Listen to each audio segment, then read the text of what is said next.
주의 이름 찬양하는 시온 찬양대 그리고 앙상블 찬양을 주님께서 기뻐 받으셨을 줄로 믿습니다. 늘 수고하는 EDL 찬양단에게도 치하의 말씀을 드립니다. 주님께서 제자들과 함께 배를 타고 바다를 건너가셨습니다. 35절을 보니까 그날 저물 때에 이렇게 말씀하고 있으니까 배가 출발하면서 곧 밤이 되었을 겁니다. 그런데 그 캄캄한 밤 바다에 큰 광풍이 일어나서 물결이 부딪혀 왔습니다. 그래서 물이 배 안으로 들어와서 가득하게 되었죠. 제자들 가운데 여러 사람이 이 바다에서 고기를 잡던 어부 출신들입니다. 이곳의 생리, 또 배를 다루는 일에는 전문가지요. 그러나 그들의 경험과 기술 그리고 노력 아무런 효과도 내지 못했습니다. 상태는 점점 더 절망적이 되어가고 말았습니다. 그런데 이런 형편인데도 주님께서는 고물에서 베개를 베고 주무시고 계셨습니다. 제자들은 그런 주님에 대해서 원망하는 마음이 일어났던 것 같아요. 주님을 깨우며 이렇게 말씀드린 거 보면 알 수 있지요. 선생님이요, 우리가 죽게 된 것을 돌보지 아니하시나이까. 그렇게 제자들이 깨우는 통에 잠에서 깨어나 일어나신 주님께서는 바람을 꾸짖으셨습니다. 바다를 향해서도 명령을 내리셨습니다. 잠잠하라, 고요하라.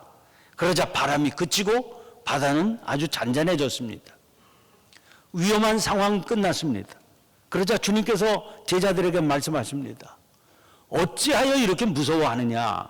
너희가 어찌 믿음이 없느냐? 이 사건은 겉으로 보면 주님의 말씀 한마디에 바다가 잔잔해져서 그래서 살아나게 된 그런 놀라운 일을 기록한 말씀으로 보입니다. 그러나 단순히 그것만 가지고는 성경의 기사가 될 수는 없습니다. 지금 이 말씀을 읽고 있는 나의 삶에 들려오는 주님의 음성, 내 삶을 일깨우시는 영적 깨달음이 담겨 있어야 됩니다. 그러면 오늘 이 말씀을 통해서 우리는 어떤 일깨움의 말씀을 들을 수 있겠습니까? 우선 이 사건이 주님과 주님의 제자들 사이에서 일어난 것을 주목해 보아야 됩니다. 주님과 제자들이 한 배에 타고 있었는데 바로 그 배가 풍랑을 만난 겁니다. 보통 풍랑이 아니었습니다. 죽음을 떠올리게 하는 풍랑이었습니다. 제자들은 이 풍랑 이겨보겠다고 나름대로 최선을 다해서 수고하고 애를 썼지만 상황은 도무지 나아지지 않았습니다. 결국 그들은 죽음의 두려움에 휩싸이게 되었습니다. 제자들은 주님을 모시고 인생의 항해를 하고 있는 사람들입니다. 그들이 가고 있는 곳이 어디입니까? 우리가 저편으로 건너가자. 그렇게 주님께서 가자고 하신 곳입니다. 때는 잠자리에 들어야 할 밤이었습니다. 그러나 제자들은 주님의 말씀이기 때문에 그 말씀에 순종해서 배를 저어가고 있는 겁니다. 그러므로 지금 그들이 가고 있는 길은 사명자의 항해길입니다. 주님의 역사를 감당하기 위해서 가는 길입니다. 그런 길인데 그 길에 큰 광풍이 일어나서 배가 파손할 지경이 되었다는 겁니다. 생각해보면 기가 막힐 일이지요. 아니, 개인적인 일 때문에 배를 타고 가다가 어려움을 만났다고 그래도 속이 상했을 겁니다. 그런데 주님께서 가자고 하신 백길 아닙니까? 게다가 밤잠도 못 자고 노를 저어가고 있는 밤입니다. 그런데 이토록 심한 풍랑으로 죽음의 위기를 만나게 됐다니, 이렇게 억울할 때가 어디 있겠습니까? 그런데 오늘 본문의 장면은 그럴 수도 있는 거라고 우리를 일깨우고 있습니다. 주님의 말씀을 따라서 그 말씀에 순종해서 열심히 살아가는 와중인데도 풍랑을 만날 수 있다는 거죠. 그런 경우에도요, 타고 가던 인생의 배가 침몰할 것 같은 위기의 순간들 겪을 수 있다는 겁니다. 죽음을 앞에 둔 것 같은 캄캄한 절망을 맛볼 수도 있다는 거예요. 자, 바울사도 보세요. 주님께서는 그의 구원을 베풀어서 새 생명 허락해 주셨습니다. 그리고 복음 전도자의 사명을 맡겨주셨죠. 그 감격 때문에 미친 듯 복음을 전하는 삶을 살게 됐습니다. 그 일로 동족들의 미움을 한 몸에 받게 되지 않았습니까? 그래도 아랑곳하지 않고 주님의 복음을 증거했습니다. 그런데 그렇게 걸어가는 발걸음인데 가는 곳마다 배척을 받고 멸시와 모욕을 당했습니다. 한 번은 바울이 비두니아로 가서 복음을 전하기 위해 무시아 땅에 이르렀습니다. 그러나 주님의 영이 그 계획을 허락하지 않았다고 그랬습니다. 하는 수 없이 방향을 바꾸어서 드로아로 갔다가 그의 계획, 그의 마음에는 전혀 두지도 않았던 마게도냐라고 하는 곳으로 가게 됐습니다. 사도행전 16장 10절입니다. 바울이 그 환상을 보았을 때 우리가 곧 마게도냐로 떠나기를 힘쓰니 이는 하나님이 저 사람들에게 복음을 전하라고 우리를 부르신 줄로 인정함이로라. 하나님께서 가라고 하신 곳, 하나님께서 부르신 곳이라고 인정할 수밖에 없는 곳입니다. 그렇게 해서 도착한 곳이 마게도냐의 첫 성인 빌립보였습니다. 아니, 하나님이 부르신 줄로 확신해서 도착한 곳입니다. 그랬으면 복음을 전하는 일이 순탄해야 당연한 일 아니겠습니까? 그런데 실상이 어땠습니까? 바울은 그곳에서 복음을 전하다가 모함을 당해서 몹시 매를 맞고 깊은 감옥에 갇혔습니다. 성경은 그럴 수 있다, 그렇게 가르쳐주고 있습니다. 그리고 그럴 수도 있는 이 비밀을 알아야 우리가 바른 믿음의 삶을 살 수 있는 것이라고 말씀하고 있습니다. 자, 오늘 본문 말씀에 등장하는 제자들 보세요. 풍랑과 싸우다 지쳤습니다. 이제 살 소망까지 끊어지고 말았습니다. 그런데 보니까 주님은 고물에서 베개를 베고 주무시고 계십니다. 그래서 제자들이 주님을 깨우며 이렇게 말씀드렸습니다. 선생님이여, 우리가 죽게 된 것을 돌보지 아니하시나이까. 여러분, 제자들의 이 말을 주목해 보세요.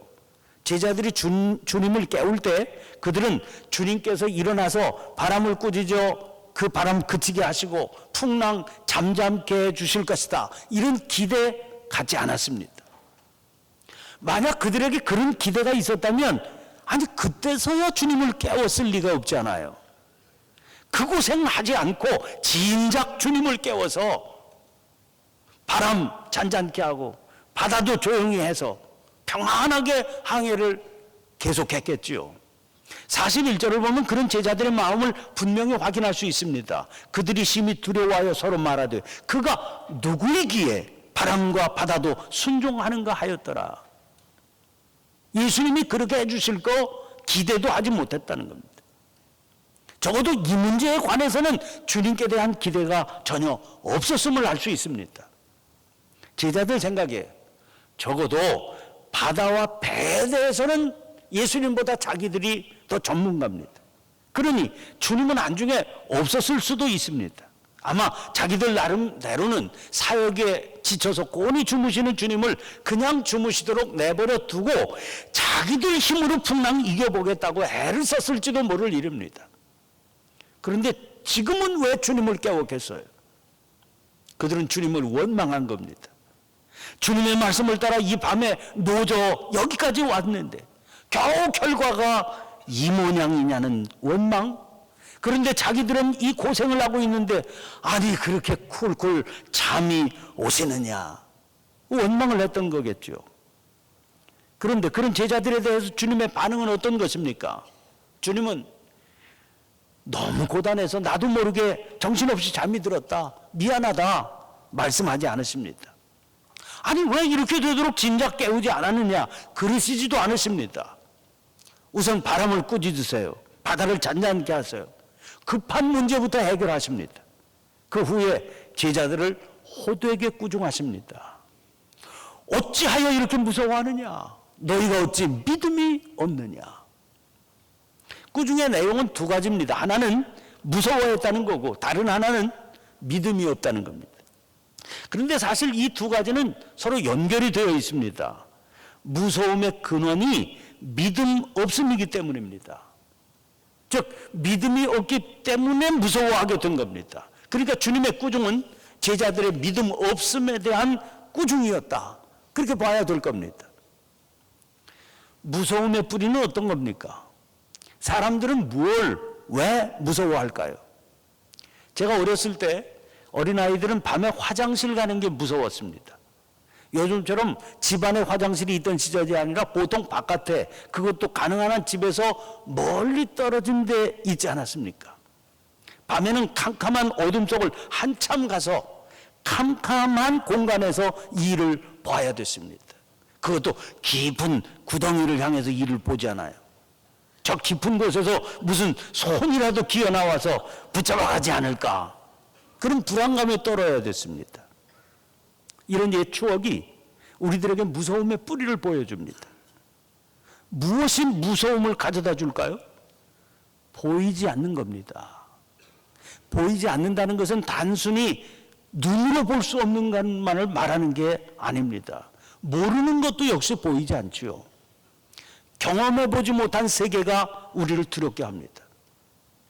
그런데 사랑하는 성도 여러분, 문제는 우리들의 삶입니다. 구체적이고 실제적인 우리들의 삶입니다. 세끼 밥을 먹으며 무언가를 향해 열심히 살고 있는데 이 삶이 어디를 향하고 있는지, 무엇을 이룰 것인지 불확실하다는 것이 우리들의 두려움이에요. 미국과 이란의 갈등이 고조되면서 세계가 긴장에 휩싸였습니다. 과연 앞으로 무슨 일이 어떻게 전개될지 모르는 두려움 때문입니다. 기업을 운영하는 분들은 부도의 두려움에 시달리며 살고, 직장인들은 실직의 두려움 때문에 스트레스 받으며 살아가고 있습니다. 이제 곧 졸업 시즌 다가오잖아요.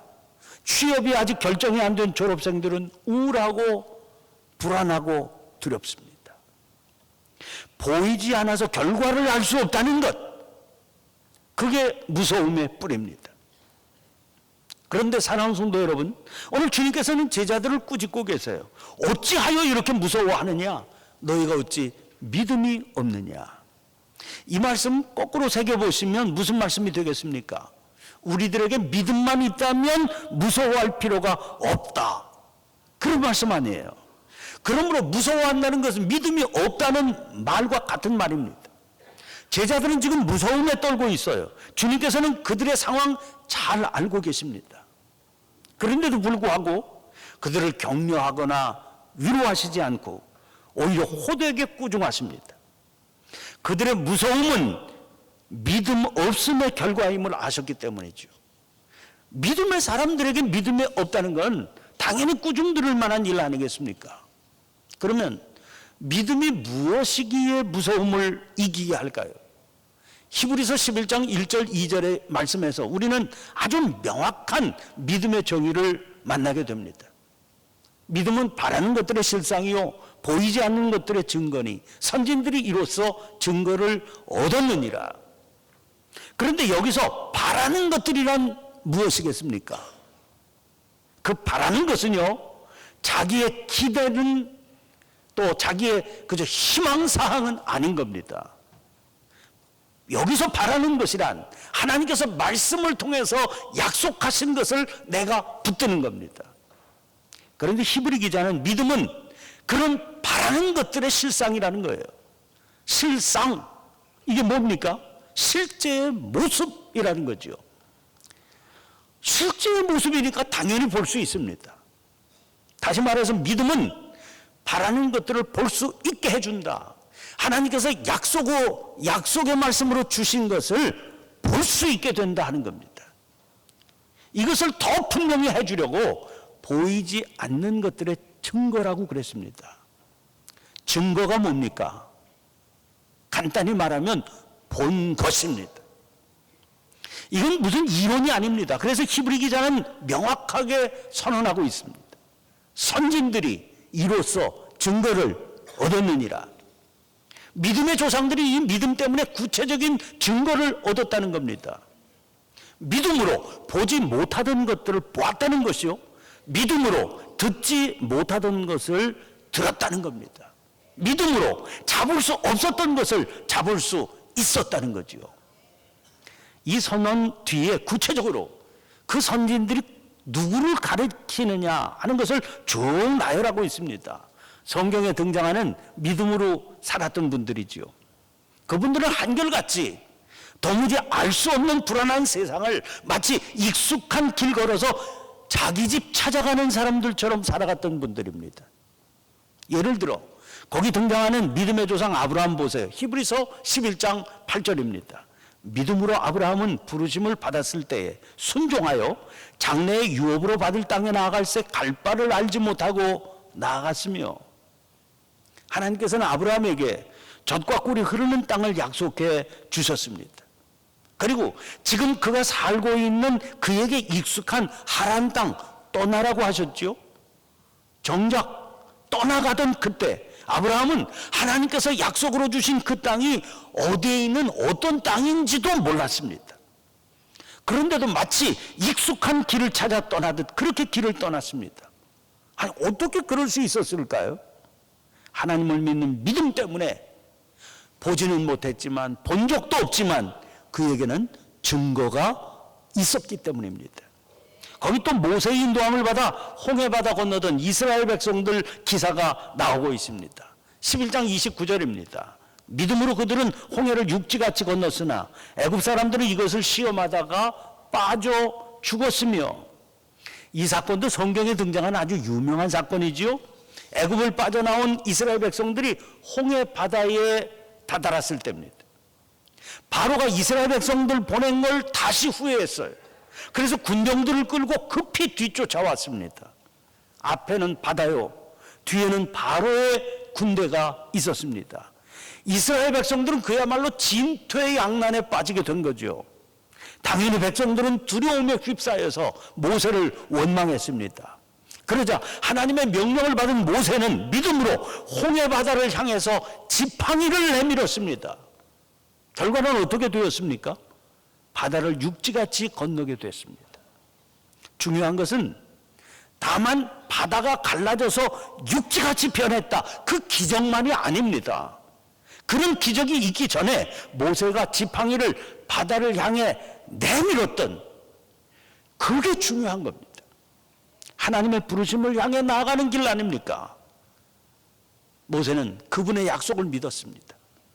그 믿음 때문에 아직 푸른 바닷물이 넘실대고 있을 그때에 하나님의 능력으로 바다를 건너가는 실상을 볼 수 있었던 겁니다. 그래서 두려움에 휩싸이지 않고 알 수 없는 미래를 향해서 모험을 감행하게 만들었던 거죠. 그런데 사랑하는 성도 여러분, 거듭 말씀드려야 됩니다. 믿음은 무모함이 결코 아닙니다. 세상에는 현실과 동떨어진 몽상가들이 있습니다. 속에는 아무것도 없죠. 허풍만 가득한 겁니다.